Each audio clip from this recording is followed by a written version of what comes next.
എൻ്റെ എല്ലാ കൂട്ടുകാർക്കും നമ്മുടെ പുതിയ വീഡിയോയിലോട്ട് സ്വാഗതം. അങ്ങനെ ചന്ദ്രയ്ക്കും സ്വന്തമായി വരുമാനം വേണമെന്ന് കരുതി ഭാമയുടെ വീട്ടില് ഒരു ഡാൻസ് സ്കൂളൊക്കെ സെറ്റ് ചെയ്യുന്നുണ്ട്. അങ്ങനെ ഉദ്ഘാടനത്തിനായിട്ട് വർഷയുടെ മമ്മിയെ ആയിരിക്കും വിളിക്കുന്നുണ്ടായിരിക്കുക. ആദ്യമായി ദീപം കൊളുത്തുന്നത് വർഷയുടെ മമ്മിയായിരിക്കും. ശ്രുതിയെയും വർഷയെയും ഒക്കെ വിളക്ക് കൊളുത്താനായിട്ട് ചന്ദ്ര വിളിക്കുന്നുണ്ട്. അവസാനം ഭാമയെയും വിളിക്കുന്നുണ്ട്. രേവതിയെ മാത്രം വിളക്ക് കൊളുത്താനായിട്ട് വിളിക്കുന്നുണ്ടായിരിക്കില്ല. രേവതിയെ മാത്രമല്ല കേട്ടോ, സ്വന്തം ഭർത്താവിനെ പോലും ചന്ദ്ര ഒരു തിരി കത്തിക്കാനായിട്ട് വിളിച്ചു കാണില്ല. അതിനൊരു പരാതിയില്ലാതെ രവി ചോദിക്കുന്നുണ്ട്, ചന്ദ്രേ, നീ ഈ ചെയ്തത് ശരിയാണോ? നിന്റെ 2 മരുമക്കളെ കൊണ്ട് നീ വിളക്ക് തെളിയിപ്പിച്ചു, എന്നാ രേവതിയെ നീ എന്താ വിളിക്കാഞ്ഞേ? നിങ്ങൾക്കറിയില്ലേ, കുത്തുവിളക്കില് 5 തിരിയെ ഇടാൻ പറ്റുമെന്ന്? 5 പേര് വന്ന് കത്തിച്ചു, അതിനിപ്പോ എന്താ? അച്ഛാ, വെറുതെ എൻ്റെ പേര് പറഞ്ഞ് പ്രശ്നം ഉണ്ടാക്കണ്ട. ആ വിളക്കില് എണ്ണ ഒഴിച്ചതും തിരിയിട്ടതൊക്കെ ഞാനല്ലേ. അതിപ്പോ നല്ല തെളിഞ്ഞ് കത്തുന്നുണ്ട്, എനിക്കത് മതി. അത് ശരിയാണ് രേവതി, അപ്പൊ നീയാണ് ഉദ്ഘാടനം ചെയ്തിരിക്കുന്നത്. നീയല്ലേ വിളക്കൊക്കെ ഒരുക്കി തിരിയൊക്കെ ഇട്ടത്? കത്തിച്ചത് മാത്രല്ലേ ഇവരുള്ളൂ. അപ്പൊ നീ തന്നെ ഉദ്ഘാടനം ചെയ്തേ. ഇത് കേൾക്കുമ്പോ ചന്ദ്രയ്ക്ക് അങ്ങ് ദേഷ്യം വരുന്നുണ്ട്. എന്നാ ഒന്നും മിണ്ടാതെ അടങ്ങി നിൽക്കുകയാണ് ചന്ദ്ര. വർഷയുടെ മമ്മി ചന്ദ്രയോട് ചോദിക്കുന്നുണ്ട്, എന്തായാലും ഈ പ്രായത്തിലും സ്വന്തം കഴിവുകൊണ്ട് നല്ലൊരു രീതിക്ക് മുന്നോട്ട് പോവാ എന്ന് നിങ്ങൾക്ക് തോന്നിയല്ലോ. എന്തായാലും നല്ല കാര്യം. ഞാനെന്തായാലും നിങ്ങളുടെ ഡാൻസ് ഇതുവരെ കണ്ടിട്ടില്ല. എനിക്കൊരു ഡാൻസ് കളിച്ച് കാണിക്കോ എന്ന് ചന്ദ്രയോട് ചോദിക്കുന്നുണ്ട്. അതിനെന്താ, നിങ്ങളെപ്പോലെ വലിയൊരാളുടെ മുൻപിൽ ഡാൻസ് കളിക്കാൻ പറ്റിയത് തന്നെ വലിയ കാര്യമാണെന്നൊക്കെ പറഞ്ഞ് ചന്ദ്ര പാട്ടിടാൻ വേണ്ടി പറയുന്നുണ്ട്. അതിമനോഹരമായി തന്നെ ചന്ദ്ര ഡാൻസ് കളിക്കുന്നുണ്ട്. ശ്രീകാന്തും സുധിയൊക്കെ വീഡിയോ എടുക്കുന്നുണ്ട്. ഡാൻസ് കഴിഞ്ഞതിന് ശേഷം എല്ലാവരും കൈയടിക്കുന്നുണ്ട്. എല്ലാവർക്കും നല്ല ഇഷ്ടപ്പെട്ടുകൊണ്ട് തന്നെയാണ് കൈയടിക്കുന്നത്. സച്ചി വരെ കൈയടിക്കുന്നുണ്ട് കേട്ടോ. ഡാൻസ് കളിക്കുമെന്ന് പറഞ്ഞപ്പോൾ ഇത്ര നന്നായി ഡാൻസ് കളിക്കുമെന്ന് ഞാൻ ഒരിക്കലും വിചാരിച്ചില്ല എന്നൊക്കെ വർഷയുടെ മമ്മി പറയുന്നുണ്ട്. അങ്ങനെ പിന്നീട് കാണിക്കുന്നത് പിറ്റേ ദിവസം രാവിലെ തന്നെ ചന്ദ്ര ഭാമയുടെ വീട്ടിലോട്ട് വരുന്നുണ്ട്. ഡാൻസിന്റെ പ്രാക്ടീസ് സാരിയാണ് ഉടുത്തിട്ടുണ്ടായിരിക്കുക. നല്ല കോട്ടൺ സാരിയൊക്കെ എടുത്ത് നല്ലൊരു ഡാൻസറെ പോലെ തന്നെയാണ് ചന്ദ്ര നിൽക്കുന്നത്. ഭാമയും ചന്ദ്രയും സന്തോഷത്തോടു കൂടി ഗേറ്റിൽ വെച്ചിരിക്കുന്ന ഫ്ലെക്സ് ഒക്കെ നോക്കുന്നുണ്ട്. ചന്ദ്രേ, നമുക്ക് രാവിലെ ഒരു 2 മണിക്കൂറും വൈകിട്ട് ഒരു 2 മണിക്കൂറും ക്ലാസ് എടുക്കാം. ഇനിയിപ്പോ കുട്ടികൾ കൂടുകയാണെങ്കിൽ ഈ സ്ഥലം തികയോ? അപ്പൊ നമുക്ക് ടെറസിലോട്ട് മാറ്റേണ്ടി വരും. നീ ആദ്യം ഇവിടെ ഒരു കുട്ടി ചേരാൻ വേണ്ടി പ്രാർത്ഥിക്ക്. ഇതുവരെ ആരും വന്നിട്ടില്ലല്ലോ. അതൊക്കെ ശ്രുതി സെറ്റ് ചെയ്തിട്ടുണ്ട്. ശ്രുതി ഒരുപാട് സ്ഥലത്ത് ഇതിന്റെ നോട്ടീസ് കൊടുത്തിട്ടുണ്ട്. അതുമാത്രല്ല, വാട്സപ്പിലും ഫേസ്ബുക്കിലൊക്കെ എൻ്റെ ഫോട്ടോയും ഡീറ്റെയിൽസും ഒക്കെ കൊടുത്ത് ഒരു പോസ്റ്റും ഇട്ടിട്ടുണ്ട്. അതുകൊണ്ട് എന്തായാലും ആരെങ്കിലുമൊക്കെ വരും, അത് ഉറപ്പാ. നമുക്ക് വെയിറ്റ് ചെയ്യാം. അങ്ങനെ ചന്ദ്രയും ഭാമയും കൂടെ വെയിറ്റ് ചെയ്തിരിക്കുകയായിരിക്കും. അപ്പം ഇതാ കോണിമ്പല്ലടിക്കുന്നു. ഇത് കേൾക്കുമ്പോൾ ചന്ദ്ര പറയുന്നുണ്ട്, ഞാനിവിടെ ഇരിക്കാം, നീ പോയി നോക്ക്. ടീച്ചർ ഉള്ളിലാണെന്ന് പറഞ്ഞ് കൂട്ടിക്കൊണ്ട് വന്നാൽ മതി. അങ്ങനെ ഭാമ പോയി തുറക്കുമ്പോൾ ആരായിരിക്കും? വെള്ളം കൊണ്ട് വന്ന ആളായിരിക്കും. ഹോ, വെള്ളമായിരുന്നോ? നീ അത് ഉള്ളിൽ കൊണ്ടുവയ്ക്ക്. അങ്ങനെ വെള്ളം എടുത്ത് അയാൾ ഉള്ളിലോട്ട് പോകുന്നുണ്ട്. വെള്ളം കൊണ്ടുവരുന്നത് ചന്ദ്ര കാണുമ്പോൾ ചന്ദ്രയ്ക്ക് ആകെ സങ്കടാവുന്നുണ്ട്. ആരോ ചേരാനായി വന്നതാണെന്നായിരിക്കും ചന്ദ്ര കരുതി കാണാം. കുറച്ച് പൈസ തരാനുണ്ടായിരുന്നു, അതൊക്കെ അടുത്ത പ്രാവശ്യം തരാം. ചിലപ്പോ ഒരു 5-6 ബോട്ടിൽ ദിവസം വേണ്ടി വരും. ദിവസം 5-6 ബോട്ടിലോ? ആ, ചിലപ്പോ അതിലും കൂടുതൽ ആവശ്യം വരും. എന്തായാലും നാളെ ഞാൻ നിന്നെ വിളിക്കാം, എന്നിട്ട് കൊണ്ടുവന്നാ മതി. അങ്ങനെ അയാളങ്ങ് പോകുന്നുണ്ട്. ഭാമേ, ഞാൻ കരുതി ആരെങ്കിലും ചേരാനായിട്ട് വന്നതായിരിക്കും എന്ന്. നീ ടെൻഷൻ അടിക്കാതിരിക്കുക, ആരെങ്കിലുമൊക്കെ വരും. അങ്ങനെ കാത്തിരുന്ന് ചന്ദ്രയ്ക്ക് ഉറക്കം വരാൻ തുടങ്ങിയിട്ടുണ്ടായിരിക്കും. ചെറുതായി ഒന്ന് മയങ്ങുമ്പോ ഇതാ വീണ്ടും കോണിമ്പല്ലടിക്കുന്നു. ഭാമേ, നീ പോയി നോക്ക്. അങ്ങനെ വീണ്ടും ഭാമയെ പറഞ്ഞു വിടുന്നുണ്ട്. നോക്കുമ്പോ പലചരക്ക് സാധനങ്ങളുമായിട്ട് വന്നതായിരിക്കും. നിങ്ങൾ ഇപ്പോഴാണോ വരുന്നത്? 2 ദിവസം മുൻപേ വിളിച്ചു പറഞ്ഞതല്ലേ? അത് പിന്നെ കുറച്ച് വൈകിപ്പോയി. എന്തായാലും ഉള്ളിലോട്ട് വെക്കാൻ പറഞ്ഞ് പലചരക്ക് സാധനങ്ങളും ഉള്ളിൽ വെക്കുന്നുണ്ട്.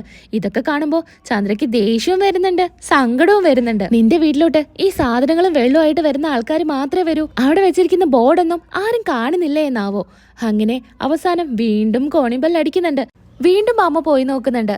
പഴയ സാരികൾ എന്തെങ്കിലും ഉണ്ടോ ചേച്ചി എന്ന് ചോദിച്ചായിരിക്കും വരുന്നുണ്ടായിരിക്കാം. ചന്ദ്രയങ്ങ് ചെല്ലുന്നുണ്ട്. പഴയ സാരി? നീ ഈ ബോർഡ് കാണുന്നുണ്ടോ? ഇതൊരു ഡാൻസ് സ്കൂളാണ്. ഇവിടെ വന്ന് പഴയ സാരി ഒന്നും ചോദിക്കരുത്, ഒന്ന് ഇറങ്ങിപ്പോടാ. അങ്ങനെ അയാൾ അങ്ങ് ഓടിച്ചു വിടുന്നുണ്ട്. ഭാമേ, ഇതുവരെ ഒരാള് പോലും വന്നിട്ടില്ല ഇവിടെ ചേർത്താനായിട്ട്. നീ വിഷമിക്കാതിരിക്കേ, ആരെങ്കിലൊക്കെ അറിഞ്ഞു വരും. ആ രേവതി ഇപ്പൊ പൂക്കച്ചവടമൊക്കെ നടത്തിയിട്ട് അത്യാവശ്യം വരുമാനമൊക്കെ കിട്ടുന്നുണ്ട്. ഞാനും കരുതി ഇതുപോലെ എന്തെങ്കിലുമൊക്കെ തുടങ്ങിയാ എനിക്കും കയ്യില് 10 രൂപ കിട്ടുമെന്ന്. ഇതിപ്പോ ഒരു പൂച്ചക്കുഞ്ഞു പോലും ഈ വഴിക്ക് വരുന്നില്ലല്ലോ ഭാമേ. അങ്ങനെ വീണ്ടും കോണിംഗ് ബെല്ലടിക്കുമ്പോൾ ചെന്ന് നോക്കുന്നുണ്ട്. വലിയ ഉഷാറൊന്നുമില്ലാതെയാണ് ചെല്ലുന്നത്. ഇവിടെ ഡാൻസ് പഠിപ്പിക്കുന്നുണ്ടോ? ആ ഉണ്ട്, കയറി വരൂ. അങ്ങനെ ചന്ദ്രയും പുറത്തോട്ട് വരുന്നുണ്ട്. ഞങ്ങളിവിടെ ഡാൻസ് പഠിപ്പിക്കുന്നുണ്ട്. എങ്ങനെയാ ക്ലാസ് ഒക്കെ? രാവിലെ 2 മണിക്കൂറും വൈകിട്ട് 2 മണിക്കൂറും. ഫീസൊക്കെ എങ്ങനെയാ? അത് പിന്നെ മാസം 2000 രൂപ. ഉള്ളില് AC ഒക്കെ വർക്ക് ചെയ്യുന്നുണ്ടല്ലോ അല്ലേ? പിന്നെ AC ഒക്കെ ഉണ്ട്. ഇവിടെ പഠിക്കാൻ വരുന്ന കുട്ടികൾക്ക് ഒരു ബുദ്ധിമുട്ടും ഉണ്ടാവാൻ പാടില്ല. സാറെന്തായാലും ഉള്ളിലോട്ട് വരുമെന്ന് പറഞ്ഞ് ഉള്ളിലോട്ട് വിളിക്കുന്നുണ്ട്. ഈ ലൈറ്റൊക്കെ ഏത് സമയം കത്തിക്കോ? ഇതൊക്കെ ഫുൾ ടൈം ഓണാ? ആണല്ലേ? സാറിന്റെ മോളെ എന്ത് ചെയ്യുന്നു? എനിക്ക് മോളല്ല, ഒരു മോനേ ഉള്ളൂ. മോനെ ഡാൻസ് പഠിപ്പിക്കാനായിരിക്കും അല്ലേ? അയ്യോ, ഞാൻ ഡാൻസിന് ചേർത്താനൊന്നും വന്നതല്ല. പിന്നെ ഞാൻ KSEBന്ന് വന്നതാ. ഇതുപോലെ വീട്ടിൽ വെച്ച് ക്ലാസ് ഒക്കെ നടത്തുന്ന സമയത്ത് കറണ്ട് ബില്ലിന്റെ കാര്യത്തിലും അതിനനുസരിച്ച് മാറ്റമൊക്കെ വരും. ഇപ്പൊ നിങ്ങൾ ഉപയോഗിക്കുന്നതിന്റെ 3 മടങ്ങ് യൂണിറ്റിന്റെ പൈസ നിങ്ങൾ അടക്കേണ്ടി വരും മാസം. നിങ്ങൾ എന്തൊക്കെയാ പറയുന്നേ? നിങ്ങളിവിടെ AC ഒക്കെ ഉപയോഗിക്കുന്നുണ്ട്, അതുപോലെ ഈ കാണുന്ന ലൈറ്റൊക്കെ യൂസ് ചെയ്യുന്നില്ലേ? രാവിലെയും വൈകിട്ടുമായിട്ട് അത്യാവശ്യം കറണ്ട് ചെലവാവും. അതുകൊണ്ട് തന്നെ നിങ്ങൾ ഇതിനുള്ള പൈസ അടച്ചേ പറ്റൂ. ഇതാ ഈ ഫോം, ഇത് ഫില്ല് ചെയ്ത് KCB കൊണ്ട് കൊടുക്കണം എന്നൊക്കെ പറഞ്ഞ് അയാൾ അങ്ങ് പോകുന്നുണ്ട്. എന്റെ പൊന്നു ചന്ദ്രേ, അല്ലെങ്കിൽ ഇവിടെ കറണ്ട് ചാർജ് കൂടുതലാ. ഇപ്പൊ ഇതാ 3 മടങ്ങ് കൂടുതൽ അടയ്ക്കണമെന്നും പറയുന്നു. നീ എന്തിനാ എല്ലാ കാര്യങ്ങളും അയാളെടുത്ത് തുറന്നു പറഞ്ഞത്? ആമേ, നീ വെറുതെ ടെൻഷൻ ആവണ്ട. ഈ പൈസ ഞാൻ അടച്ചോളാം.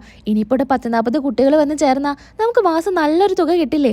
അപ്പൊ ഈ കറണ്ട് ബില്ലാണോ വലിയ പ്രശ്നം? അത് ഞാൻ തന്നെ അടച്ചോളാം, നീ ടെൻഷൻ ആവാതിരിക്കുക. അങ്ങനെ ഫോം ഒക്കെ ഫില്ല് ചെയ്യുന്നുണ്ട് ചന്ദ്ര. ഈ സമയത്ത് വീണ്ടും കോണിബെല്ലടിക്കുന്നുണ്ട്. ഭാമയാണെങ്കിൽ ഒന്ന് പേടിച്ചാണ് തുറക്കാനായിട്ട് പോകുന്നത്. ഇവിടെ ഡാൻസ് പഠിപ്പിക്കുന്നുണ്ടോ എന്ന് ചോദിക്കുമ്പോൾ ഭാമ പറയുന്നുണ്ട്, ഇവിടെ ഡാൻസ് ഒന്നും പഠിപ്പിക്കുന്നില്ല. അല്ല, ഈ ബോർഡ് ഇത് ആരും ഇവിടെ ആള് മാറി കൊണ്ടുവച്ചതാ. ഇവിടെ ഡാൻസ് ഒന്നും പഠിപ്പിക്കുന്നില്ല എന്ന് അയാളെടുത്ത് പറയാണ്. കൂടെ ഒരു കുട്ടി കൂടെ ഉണ്ടായിരിക്കും. എന്താച്ചാ ഇവിടെ ഡാൻസ് പഠിപ്പിക്കുന്നില്ലേ? ഇത് കേട്ട് ചന്ദ്ര വരുന്നുണ്ട്.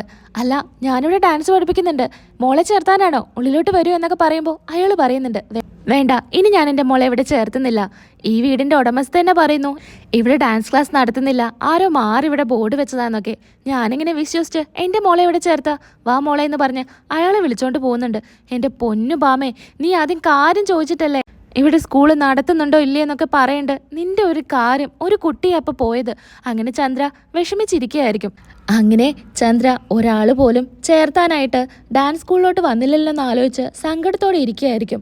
രവി ചോദിക്കുന്നുണ്ട്, നീ എന്താ എങ്ങനെ ഇരിക്കുന്നേ? അത് പിന്നെ ഒരാൾ പോലും ഇന്ന് സ്കൂളിൽ ചേർത്താൻ വന്നിട്ടില്ല. അത് പിന്നെ ചന്ദ്രേ, ആ ഭാഗത്ത് ആരെങ്കിലൊക്കെ കുട്ടികളെ പഠിപ്പിക്കുന്നുണ്ടെന്ന് നീ ആദ്യം ചോദിക്കണ്ടേ? എന്നിട്ടല്ലേ നീ ഒരു സ്കൂൾ അവിടെ തുടങ്ങുക. അങ്ങനെ ജോലി കഴിഞ്ഞ് സച്ചിൻ വരുന്നുണ്ട്. എന്താ അമ്മ ഇങ്ങനെ സങ്കടപ്പെട്ടിരിക്കുന്നേ? ഒന്നും പറയണ്ട, അവളുടെ ഡാൻസ് സ്കൂളിൽ ഒരാൾ പോലും വന്ന് ചേർത്തിട്ടില്ലത്രേ. നിന്റെ അമ്മയ്ക്കല്ലെങ്കിലും എടുത്തുചാട്ടം ഇത്തിരി കൂടുതലല്ലേ? ആ ഭാഗത്തൊന്നും അന്വേഷിക്കോ? ഒന്നും ചെയ്തിട്ടില്ല.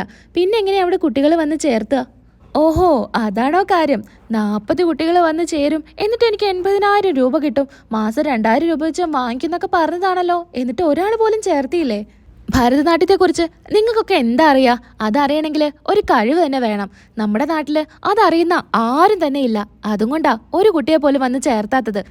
വെറുതെ അല്ല ഇവിടെ പ്രളയവും മറ്റു ദുരന്തങ്ങളൊക്കെ നടക്കുന്നത്. കല എന്താണെന്നോ ഭരതനാട്യം എന്താണെന്നോ ഒരാൾക്ക് പോലും അറിയില്ല. നിനക്കെന്താ ചന്ദ്രേ, ഭ്രാന്ത് പിടിച്ചോ? നിന്റെ സ്കൂളിൽ ആരും ചേർത്താൻ വന്നിട്ടില്ല എന്ന് കരുതിയിട്ട് ഇങ്ങനെയൊക്കെയാണോ പറയാ? ഞാൻ ഇങ്ങനെ തന്നെ പറയും. ഭരതനാട്യം പഠിക്കണമെങ്കിലേ ഒരു കഴിവൊക്കെ വേണം. അതിവിടെ ആർക്കും ഇല്ല. അതുകൊണ്ട് തന്നെയാ പ്രശ്നം. അച്ഛാ, ഞാൻ ഭക്ഷണം എടുത്തു വെച്ചിട്ടുണ്ട്, അച്ഛൻ കഴിക്കുന്നില്ലേ? അമ്മ കഴിച്ചോ? അമ്മ വന്നു മുതലേ ഒന്നും കഴിച്ചിട്ടില്ല. അങ്ങനെ ചന്ദ്ര നേരെ റൂമിലോട്ട് പോകുന്നുണ്ട്. രേവതി, ഞാൻ ചന്ദ്രയെ വിളിച്ച് വന്ന് ഭക്ഷണം കഴിച്ചോളാം. ഈ സമയത്ത് സച്ചി രേവതിയോട് പറയുന്നുണ്ട്, ഈ അമ്മ എന്തൊക്കെയാ കാണിക്കുന്നേ? അമ്മയ്ക്ക് സങ്കടം കാണും. അത്രയും ആഗ്രഹിച്ചു തുടങ്ങിയതല്ലേ, അതുകൊണ്ടാ. അത് മാത്രമല്ല, ഒരു ദിവസം എൻ്റെ കയ്യിൽ നിന്ന് ആരും പൂവ് വാങ്ങിച്ചിട്ടില്ലെങ്കിൽ അന്നത്തെ ദിവസം എനിക്ക് ഒന്നിനും തോന്നില്ല. ആകെ കൂടെ എന്തൊക്കെയോ പോലെയാ. അത് ശരിയാ, എനിക്കും ഒരു ദിവസം സവാരിയൊന്നും വന്നിട്ടില്ലെങ്കിൽ ഭയങ്കര ടെൻഷനാ. അതുപോലെ തന്നെയല്ലേ അമ്മയ്ക്കും. എന്തായാലും നാളെ ഇനി ആരും വന്ന് ചേർന്നിട്ടില്ലെങ്കിൽ അമ്മയ്ക്ക് നല്ല സങ്കടാവും. അമ്മയുടെ സങ്കടം മാറ്റാൻ എൻ്റെ കയ്യിലൊരു വഴിയുണ്ട്. അങ്ങനെ രേവതിയുടെ മുഖത്തോട്ട് ഇങ്ങനെ നോക്കുകയാണ്. പിന്നീട് കാണിക്കുന്നത് പിറ്റേ ദിവസവും ചന്ദ്ര ഡാൻസ് സ്കൂളൊക്കെ തുറന്നിരിക്കുന്നുണ്ട്. എന്നാൽ പ്രാക്ടീസ് ആരെയൊന്നും ഒഴുത്ത് കാണില്ല. അങ്ങനെ ഭാമ ഒരു ഗ്ലാസ് ചായ ആയിട്ട് വരുന്നുണ്ട്. ചന്ദ്രേ, നീ ഈ ചായ കുടിക്ക്. ഇതാണപ്പോൾ വലിയ കാര്യം. അതല്ല, ഈ ചായ നല്ല ചൂടിൽ കുടിച്ചാലേ ഇതിൻ്റെ ടേസ്റ്റ് കിട്ടൂ. നീ കുടിക്ക്. നീ എന്താ പ്രാക്ടീസ് ആരും എടുക്കാത്തെ? അത് പിന്നെ ആരെങ്കിലും ഒന്ന് വരട്ടെ, എന്നിട്ട് കൊടുക്കാം. ഈ സമയത്ത് കോണിബെൽ അടിക്കുന്നുണ്ടായിരിക്കും. അങ്ങനെ ഭാമ തുറക്കാനായിട്ട് പോകുന്നുണ്ട്. അവിടെ വെച്ച് എപ്പിസോഡ് അവസാനിക്കുകയാണ്. അങ്ങനെ നാളത്തെ എപ്പിസോഡ് ആരും മിസ് ചെയ്യരുത് കേട്ടോ. നാളെ പഠിക്കാൻ വരുന്നത് ആരാണെന്ന് കണ്ട നിങ്ങൾ എന്നെ ഞെട്ടിപ്പോകും. അപ്പം നിങ്ങൾ എല്ലാവരും സബ്സ്ക്രൈബ് ചെയ്യാനും ബെല്ലൈക്കൻ എനേബിൾ ചെയ്ത് വെക്കാനും മറക്കരുത്. എന്നാൽ മാത്രമേ ഞാൻ വീഡിയോ ഇടുമ്പോൾ പെട്ടെന്ന് തന്നെ നിങ്ങൾക്ക് നോട്ടിഫിക്കേഷൻ വരുള്ളൂ. അപ്പോൾ അടുത്ത വീഡിയോയിൽ നമുക്ക് വീണ്ടും കാണാം. അതുവരയ്ക്കും എൻ്റെ എല്ലാ കൂട്ടുകാർക്കും ടാറ്റാ.